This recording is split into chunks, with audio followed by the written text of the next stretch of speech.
150वीं जयंती के इन कार्यक्रमों का शुभारंभ उनके करकमलों से हम करने जा रहे हैं। रिमोट से वे लोगों का अनावरण करेंगे। हम सब लोग अपने स्थान पर खड़े हों और उनके हाथों से इस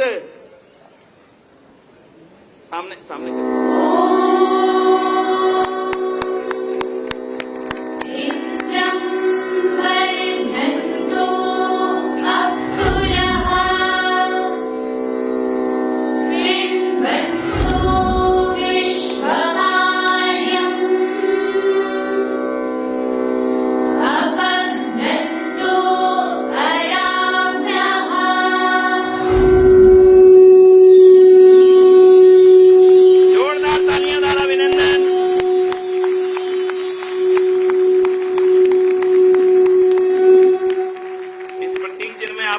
कृण्वन्तो शिमार्यम, हमारा जो लक्ष्य है उसको आगे बढ़ते हुए और मानव सेवा के 150 स्वर्णिम वर्ष, ये इस लोगों का हमारा प्रतीक चिन्ह है।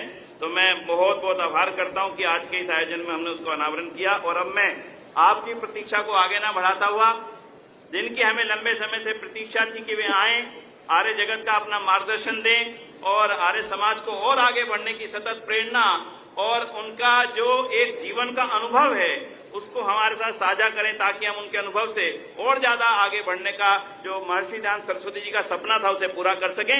मैं निवेदन करूंगा माननीय श्रीमान रक्षा मंत्री महोदय जी से कि वे आए और हमारा मार्गदर्शन करें। एक बार तालियां बजा के उनका जोरदार अभिनंदन। बोलो भारत माता की, भारत माता की, भारत माता की।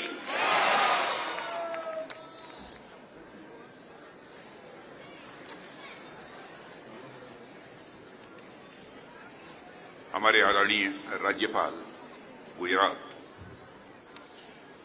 आचार्य देवव्रत जी, ज्ञान ज्योति पर्व समिति के अध्यक्ष श्री सुरेंद्र कुमार जी आर्य सन्यासी स्वामी देवव्रत सरस्वती जी, सार्वदेशिक सभा के श्री प्रकाश जी आर्य, भाजपा दिल्ली के प्रदेश अध्यक्ष Shri Virendra Sachdeva, DAV college managing committee के श्री योगी सूरी जी, दिल्ली सभा के प्रधान श्रीमान धर्मपाल जी आर्य, महामंत्री श्री विनय जी आर्य, स्वागत समिति के सदस्य श्री राकेश ग्रोवर, श्री योगेश आत्रे, श्रीमती सुषमा शर्मा जी, इस सभागार में उपस्थित सभी सम्मानित देवियों, सज्जनों और प्रिय बच्चों, हम सभी जानते हैं कि यह वर्ष पूरा देश स्वामी दयानंद सरस्वती जी की 200वीं जयंती वर्ष के रूप में पूरे देश में मनाया जा रहा है। मैं आज इस अवसर पर महर्षि दयानंद जी के चरणों में शीश झुकाकर प्रणाम करता हूं, उन्हें नमन करता हूं। देश विदेश में रहने वाले उनके करोड़ों अनुयायियों को जन्म जयंती वर्ष की बहुत बहुत हार्दिक बधाई भी देता हूं। हम सभी के लिए यह बड़े हर्ष का विषय है कि इस अवसर पर स्वामी दयानंद जी की स्मृति में जारी डाक टिकट का भी आज सार्वजनिक विमोचन किया गया है। मैं स्वामी जी की स्मृति में डाक टिकट जारी करने के लिए भारत सरकार के संचार विभाग की सराहना करता हूं और आप सभी लोगों को इसके लिए हार्दिक बधाई देता हूं। जब स्वामी जी का जन्म 200 साल पहले गुजरात की धरती पर हुआ था, तो उस समय भारत अंग्रेजी दास्ता की बेड़ियों में जकड़ा हुआ था। ये वो दौर था जब गुलामी में फंसे भारत के लोग अपनी चेतना खो रहे थे। यह वह दौर था जब अंग्रेजी शासक भारत और भारतीय संस्कृति को दोयम दर्जे का बताकर उसका सार्वजनिक रूप से उपहास उड़ा रहे थे। भारत को राजनीतिक रूप से गुलाम बनाने के साथ साथ उसे सांस्कृतिक रूप से भी गुलाम बनाने के लिए अंग्रेजों द्वारा बड़े योजनाबद्ध तरीके से काम किया जा रहा था। और आप सब तो यह जानते ही होंगे कि कैसे मैकाले ने यह कहकर भारतीय विद्या का अपमान किया था। उसका यह कहना था कि एक अच्छे यूरोपीय पुस्तकालय की केवल एक अलमारी समूचे भारतीय साहित्य के बराबर है। अंग्रेजों की उसी मानसिकता का यह कथन परिचायक था। देवियों व सज्जनों, ऐसा कहकर उसने भारतीयों के मन में अपनी प्राचीन विद्या के प्रति एक भ्रांति पैदा करने की कोशिश की थी। यदि उस समय इस भ्रांति को तोड़ा न जाता तो यह भ्रांति देशवासियों के मन में बैठ जाती है। भ्रांतियों की एक बुरी बात यह होती है कि यदि उन पर समय रहते प्रहार न किया जाए तो एक समय के बाद उन्हें सत्य मान लिया जाता है। स्वामी दयानंद जी सरस्वती ने आर्य समाज के माध्यम से न सिर्फ इस भ्रांति पर प्रहार किया बल्कि हमारा राष्ट्रीय व सांस्कृतिक आत्मविश्वास भी वापस लौटाने का काम किया था। देवियों व सज्जनों, स्वामी दयानंद जी सरस्वती का प्रभाव कई ऐसे महापुरुषों पर भी पड़ा जो अंग्रेजी शासन के विरुद्ध लगातार संघर्ष कर रहे थे। लाला लाजपत राय, राम प्रसाद बिस्मिल, स्वामी श्रद्धानंद जी, क्रांतिकारियों की पूरी श्रृंखला तैयार हुई जो आर्य समाज से प्रभावित थी। इसलिए मेरी दृष्टि में स्वामी दयानंद जी केवल एक वेदों की मीमांसा करने वाले ऋषि मात्र ही नहीं थे बल्कि वह देश में एक नई सांस्कृतिक यात्रा के प्रकाश पुंज थे। स्वतंत्र वीर सावरकर ने उनकी भूमिका और उनके योगदान के बारे में यहां तक लिखा है कि स्वामी जी भारतीय स्वतंत्रता संग्राम के पहले योद्धा थे। देवियों व सज्जनों, बहुत कम लोगों को इस बात की जानकारी है कि भारत में स्वदेशी वस्तुओं का आग्रह सबसे पहले यदि किसी ने किया था तो स्वामी दयानंद जी सरस्वती ने किया था। हम लोग जब स्वराज की बात करते हैं तो सबसे पहले लोकमान्य बाल गंगाधर तिलक जी को याद करते हैं, मगर उनसे भी पहले इस देश में किसी ने स्वराज की मांग की थी तो वे थे हमारे स्वामी दयानंद जी सरस्वती। उन्होंने 1876 में ही स्वराज की मांग कर डाली थी और 19वीं शताब्दी को भारतीय इतिहास में सांस्कृतिक पुनर्जागरण की यह शताब्दी माना जाता है। आप इससे परिचित होंगे क्यों कि उस समय स्वामी दयानंद सरस्वती के साथ साथ कई ऐसे महापुरुष थे जिन्होंने भारत की सोई हुई चेतना को जगाने का काम किया था। मेरा मानना है कि भारत के स्वतंत्रता आंदोलन से पहले ही स्वतंत्रता का सांस्कृतिक धरातल यदि किसी ने तैयार किया था तो वह स्वामी दयानंद जी सरस्वती, स्वामी विवेकानंद, राजा राम मोहन राय, ईश्वरचंद्र विद्यासागर जैसे समाज सुधारकों ने ही किया था। इसी दौरान स्वामी दयानंद जी ने देश में एक नई चेतना का संचार भी किया और लोगों को बताया कैसे हमारी रूढ़ियों और अंधविश्वास ने देश को अब तक जकड़ा हुआ है और कैसे हमारा देश अपनी पारंपरिक ज्ञान और विज्ञान से कटता जा रहा है। तत्कालीन भारतीय समाज में व्याप्त इन रूढ़ियों ने हमारे वैज्ञानिक चिंतन को कमजोर बना दिया था और इसके कारण इन सामाजिक बुराइयों ने हमारी राष्ट्रीय और सांस्कृतिक एकता पर भी प्रहार किया था। देवियों सज्जनों, समाज का एक वर्ग भारतीय संस्कृति और अध्यात्म से भी लगातार दूर जा रहा था। ऐसे समय में स्वामी दयानंद जी ने वेदों की ओर लौटे इसका आह्वान किया। यह उनके प्रयासों का ही परिणाम था कि जनता के सामने भारतीय विचार और दर्शन का वास्तविक स्वरूप स्पष्ट रूप से सामने आया। इसका परिणाम यह हुआ कि समाज में एक नया आत्मविश्वास पैदा हुआ। लोग वैदिक धर्म को जानने लगे और उसकी जड़ों से स्वाभाविक रूप से लोग जुड़ने लगे। कई बार लोग सोचते हैं कि स्वामी जी वेदों को इतनी प्राथमिकता क्यों देते थे। इसका एक बड़ा कारण यह है कि हमारे वेद भारतीय ज्ञान विज्ञान की गंगोत्री की तरह है। बिना उद्गम समझे भारतीय ज्ञान गंगा का विस्तार समझ पाना मुश्किल ही नहीं बल्कि मैं यह मानता हूं नामुमकिन है। इसलिए स्वामी जी ने मूल की तारीफ ही सबका की ओर सबका ध्यान आकृष्ट किया। ये वेद ही थे जिन्होंने न सिर्फ ज्ञान के प्रकाश पुंज के रूप में काम किया, बल्कि विधि विधान व सामाजिक नियमों के रूप में भी भारत की संस्कृति का मार्गदर्शन किया। वेदों में धार्मिक व आध्यात्मिक ज्ञान के साथ साथ भौतिक एवं सामाजिक ज्ञान भी मिलता है कि समाज किस प्रकार के नियमों से संचालित होगा तथा किस प्रकार के नियमों का पालन करके भौतिक वस्तुओं का उपयोग किया जा सकता है। जब मैं यहाँ पर आध्यात्मिक ज्ञान की चर्चा कर रहा हूं तो मैं ये कहना चाहूंगा, मंदिर में जाकर पूजा करना, मस्जिद में जाकर इबादत करना, गिरजाघर में जाकर सजदा करना, यही अध्यात्म नहीं है। अध्यात्म मैं मानता हूं कि मनुष्य के मन का बड़ा होना। हर मनुष्य के पास मन होता है, मन से ही इच्छाएं पैदा होती हैं। मनुष्य के मन का बड़ा होना ही यह अध्यात्म है। एलिवेशन ऑफ मन, यही अध्यात्म है। और मैं मानता हूं कि मनुष्य का मन जैसे जैसे बड़ा होता जाता है वह वैसे वैसे आध्यात्मिक ऊंचाइयों को हासिल करता चला जाता है। मैं कभी कभी बच्चों के बीच जाता हूं, जहां पढ़े लिखे लोग रहते हैं, उनके बीच भी एक गणित का, मैथमेटिक्स का उदाहरण देकर मैं लोगों को बतलाता हूं।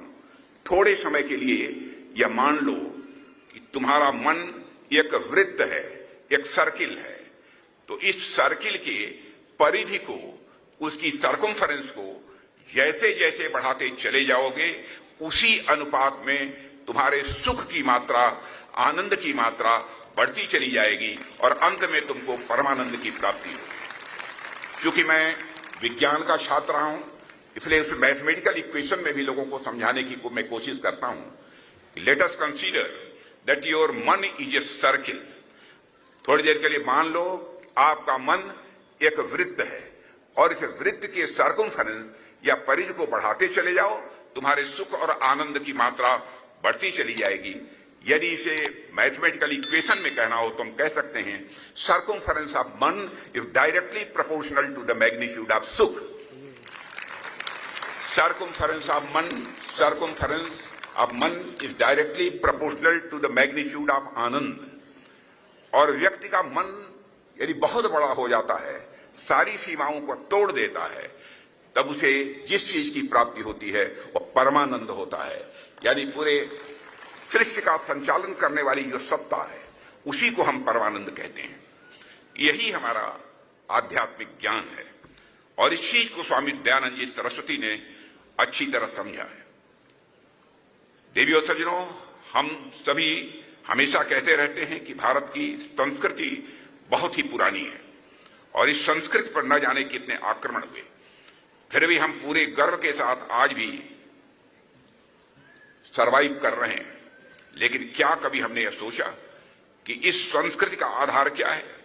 आखिर इतनी विशाल संस्कृति विकसित कैसे हुई? जब हम इन प्रश्नों की गहराई में उतरते हैं तो हमें इसका आभास होता है कि जिसे हम भारतीय संस्कृति के नाम से जानते हैं उसका मूल आधार हमें वेदों द्वारा निर्धारित सामाजिक नियमों व सांस्कृतिक विधानों में मिलता है। वेदों में वर्णित विज्ञान, गणित आदि में मिलता है। इसी प्रकार और दृष्टियों से भी वेदों का महत्व देखा जा सकता है। उदाहरण के लिए वेद बहुत सारी गणितीय अवधारणाओं का भी उल्लेख करते हैं। इसलिए यह माना जा सकता है कि एक विज्ञान के रूप में गणित भी वैदिक काल में अस्तित्व में था। आप सूर्य सूत्र का उदाहरण देख सकते हैं, जिसने पाइथागोरस थ्योरम के आने से कहीं बहुत पहले ज्यामितीय दृष्टिकोण यानी ज्योमेट्री के दृष्टिकोण को पूरी दुनिया के सम्मुख पेश कर दिया था। और आप सभी लगातार लोकप्रिय हो रहे वैदिक गणित के बारे में भी अच्छी तरह से जानते होंगे। यहां मुझे भारत रत्न श्री सी राजगोपालाचारी जी का स्मरण आता है। और आप सभी जानते हैं कि स्वतंत्र भारत के पहले और बाद में जिन नेताओं का नाम प्रमुखता के साथ लिया जाता है, सी राजगोपालाचारी का नाम उनमें से एक है। वे स्वतंत्र भारत के प्रथम भारतीय गवर्नर जनरल और मद्रास प्रांत के वह मुख्यमंत्री रहे। इसके अलावा भी बड़े बड़े पदों पर उन्होंने अपनी सेवाएं दी हैं और जीवन में अनेक बड़ी उपलब्धियां भी उन्होंने हासिल की हैं। बावजूद इसके कहा जाता है कि राजा जी ने अपने जीवन के अंतिम दिनों में अपनी सर्वश्रेष्ठ उपलब्धि रामायण और महाभारत को लिखना ही बताया था। अपने सार्वजनिक जीवन में मैंने एक शिक्षक से उत्तर प्रदेश के शिक्षा मंत्री तक और उसके बाद उत्तर प्रदेश के मुख्यमंत्री तक की यात्रा की। मैंने देश में service transport minister, agriculture minister, home minister जैसे पदों पर भी अपनी सेवाएं दी हैं और वर्तमान में रक्षा मंत्री के रूप में अपनी सेवाएं दे रहा हूं। पर मुझसे कभी पूछा जाए कि मेरी अब तक की उपलब्धियां क्या क्या रही हैं, तो उनमें मेरी जो सबसे बड़ी उपलब्धि होगी वह हमारी उपलब्धि होगी उत्तर प्रदेश में शिक्षा मंत्री रहते हुए वैदिक गणित को लागू करना। और मैं आपको जानकारी देना चाहता हूं कि जिस समय उत्तर प्रदेश की शिक्षा में वैदिक गणित मैंने लागू किया था, उस समय 36 पुस्तकें पूरे भारत में विद्वानों ने लिखी थी केवल वैदिक गणित के ऊपर। लंदन स्कूल ऑफ इकोनॉमिक्स में वैदिक मैथमेटिक्स पढ़ाई जाती है, लेकिन विडंबना है कि आजाद भारत में जो वैदिक मैथमेटिक्स पढ़ाई जानी चाहिए वह नहीं पढ़ाई जाती रही है। वैदिक गणित की क्या महत्ता है, इस पर बात करने की बहुत आवश्यकता मैं नहीं समझता हूं। इसके संबंध में थोड़ी बहुत जानकारी आप सबको भी होगी। वैदिक मैथमेटिक्स से आज पूरी दुनिया परिचित हो रही है। यहां तक कि जो शोध कार्य होते हैं और जो शोध कार्य हुए हैं वह भी बताते हैं कि यह न केवल कैलकुलेशन यानी गणना के लिए, बल्कि बच्चों के बौद्धिक विकास के लिए भी बहुत उपयोगी है। और हमारे वेद ऐसी विद्याओं के आगार हैं, यह मैं दावे के साथ कह सकता हूं। देवियों व सज्जनों, चिकित्सा के क्षेत्र में भी वेदों के योगदान को नकारा नहीं जा सकता है। जो लोग मेडिकल सेक्टर से परिचित होंगे वह जानते होंगे कि जो चरक संहिता मेडिकल सेक्टर के लिए कि वह कितनी महत्वपूर्ण है। उस चरक संहिता के श्लोक के अनुसार चिकित्सक अथर्ववेद के प्रति अपनी निष्ठा रखते हैं। वेदों का पूरी भारतीय संस्कृति पर जो प्रभाव रहा है उसे देखकर ही मैंने आपसे यह जिक्र किया कि भारत की संस्कृति का आधार ही यह वेद है। देवियों और सज्जनों, वैसे सच बात यह भी है कि वेदों में बहुत सा ज्ञान ऐसा है जिसका सहारा लेकर हम आधुनिक युग की समस्याओं का भी समाधान ढूंढ सकते हैं। उदाहरण के लिए आज पूरी दुनिया में पर्यावरण से जुड़ी तमाम समस्याओं के समाधान ढूंढने पर बल दिया जा रहा है। जलवायु परिवर्तन एक बड़ा खतरा बन चुका है। हमारे वेदों में जलवायु परिवर्तन से जुड़ी समस्याओं के भी समाधान मिल सकते हैं। वेदों में सूर्य को दुनिया की आत्मा बताया गया है। सूरज को जीवन का पोषण करने वाला माना गया है। और आज जलवायु परिवर्तन जैसी चुनौती से निपटने के लिए हमें उसी प्राचीन सोच से रास्ता तलाशना होगा, ऐसा मेरा मानना है। हमें सौर ऊर्जा से जुड़े उपायों को बढ़ावा देने की जरूरत है, जिसकी ओर मोदी जी के नेतृत्व में हमारी सरकार विशेष ध्यान दे रही है। साथियों, आज भारत की आजादी का यह अमृतकाल चल रहा है और यह भी संयोग है कि स्वामी जी की 20 शताब्दी वर्ष भी इसी दौरान चल रही है और आर्य समाज की स्थापना का 150वां वर्ष भी चल रहा है। जैसे स्वामी जी ने एक जागरूक सांस्कृतिक भारत की कल्पना की थी, वैसे ही हमारे प्रधानमंत्री मोदी जी ने भी विकसित भारत के निर्माण का भी लक्ष्य रखा है।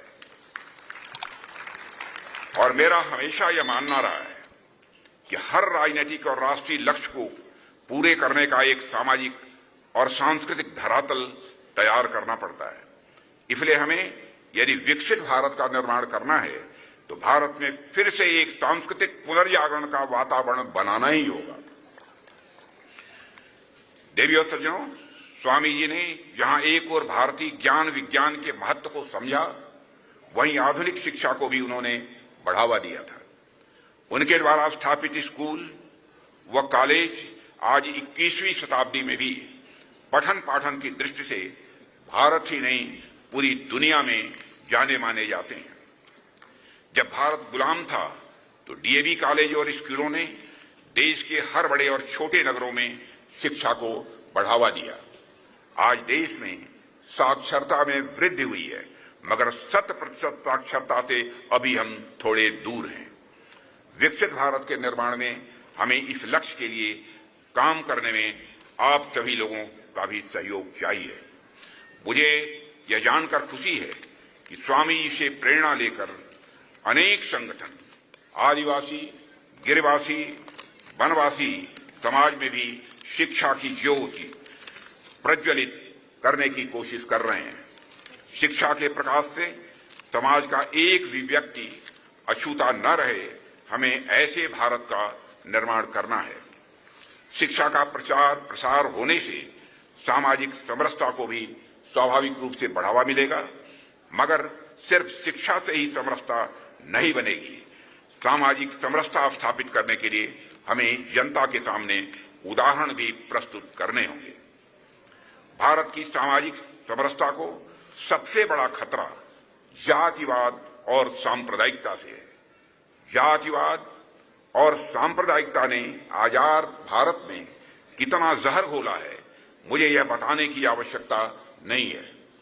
केंद्र में सरकार बनने के बाद हम लोगों की सबसे बड़ी कोशिश यही रही है कि समाज को जातिवाद और सांप्रदायिकता से छुटकारा दिलाया जाए। ये दोनों विकसित भारत के निर्माण में मैं मानता हूं कि सबसे बड़ी बाधाएं हैं, जिनसे हमारे देश को मुक्ति दिलानी ही होगी। और इस काम के लिए स्वामी दयानंद जी के विचार आज भी पूरी तरह से प्रासंगिक हैं। स्वामी दयानंद जी के जन्म के 200 वर्ष का ये पड़ाव उस समय आया है जब भारत अपने अमृतकाल के प्रारंभिक वर्षों में है। स्वामी दयानंद जी भारत के सुनहरे भविष्य का सपना देखने वाले एक राष्ट्र ऋषि थे। भारत को लेकर स्वामी जी के मन में जो विश्वास था, अमृतकाल में हमें उस विश्वास को अपने आत्मविश्वास में बदलना होगा, यह संकल्प लेने की आवश्यकता है।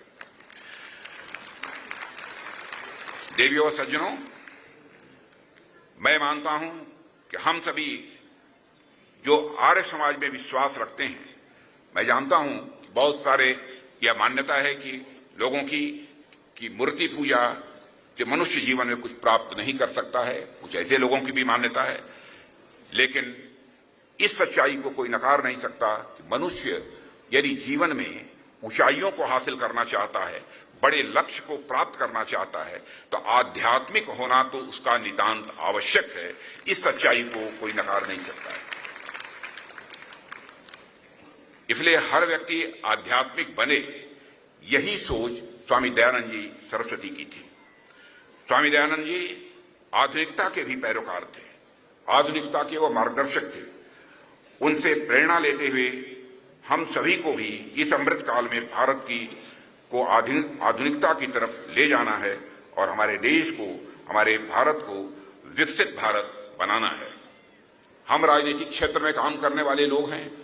मैं जानता हूं कि बहुत सारे लोगों की राजनीति के संबंध में जैसी धारणा होनी चाहिए वैसी नहीं है। राजनीति का मतलब असत्य बोलना, धोखा देना, झूठ बोलना, यही सब राजनीति का अर्थ लगाया गया है। लेकिन हम जानते हैं राजनीति शब्द दो शब्दों को मिलाकर बना हुआ है, राज प्लस नीति। नीति यह संस्कृत के नए धातु से बना है जिसका अर्थ होता है ले जाना, टू कैरी आउट। ऐसा पॉलिटिकल सिस्टम, ऐसा राज व्यवस्था जो समाज को सन्मार्ग की ओर ले जाने का काम करे, उसे ही हम राजनीति कहते हैं। लेकिन विडंबना यह है कि यह राजनीति शब्द अपने खोए हुए अर्थ व भाव को पुनः वापस लाने के लिए जो प्रयत्न होना चाहिए था, वो प्रयत्न नहीं हुआ। मैं आपको विश्वास दिलाना चाहता हूं, हम इस राजनीति शब्द के खोए हुए और अर्थ और भाव को पुनर्स्थापित करके ही हम दम लेंगे, ये हम आपको पूरा भरोसा दिलाते हैं।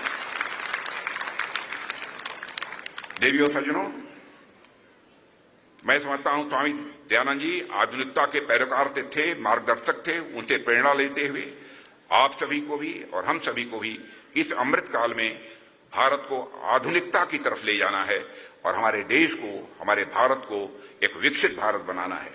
इन्हीं शब्दों के साथ मैं इस पूरे कार्यक्रम के आयोजकों को अपनी तरफ से धन्यवाद देते हुए और स्वामी दयानंद जी सरस्वती के प्रति हृदय की गहराइयों से श्रद्धा की अभिव्यक्ति करते हुए अपना निवेदन समाप्त करता हूं। आप सबको बहुत बहुत धन्यवाद। तो धन्यवाद माननीय रक्षा मंत्री महोदय जी का, जोरदार तालियों द्वारा अभिनंदन। बोलो भारत माता की। माननीय जी ने आज जो उद्बोधन दिया उसके अंत में उन्होंने जो राजनीति की परिभाषा रखी है, मैं समझता हूं कि वो एक उनके जीवन का प्रतिबिंब है।